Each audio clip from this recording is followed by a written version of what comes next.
রাজধানীর 4টি থানা পরিদর্শন করেছেন স্বরাষ্ট্র উপদেষ্টা লেফটেন্যান্ট জেনারেল অবসরপ্রাপ্ত মোহাম্মদ জাহাঙ্গীর আলম চৌধুরী। এ সময় দায়িত্ব অবহেলা করায় গুলশান থানার এক উপপরিদর্শক, একজন কনস্টেবলকে বরখাস্ত করা হয়েছে।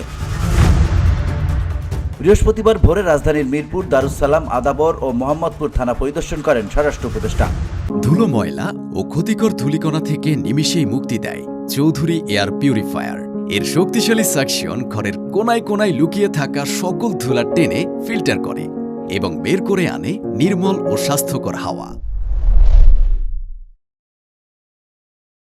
স্বরাষ্ট্র উপদেষ্টা বলেন, আইনশৃঙ্খলা বাহিনীর সদস্যরা ভোরের দিকে দায়িত্বে শিথিলতা দেখায়। এই সুযোগে সন্ত্রাসী ও অপরাধীরা নানা রকম অপরাধমূলক কর্মকাণ্ড করার চেষ্টা করে। আমি আইনশৃঙ্খলা বাহিনীকে নির্দেশ দিয়েছি তারা যেন এ সময়েও সজাগ ও সতর্ক থাকে। গুলশান থানার দায়িত্বে অবহেলা করায় একজন এসআই ও একজন কনস্টেবলকে সাসপেন্ড করা হয়েছে।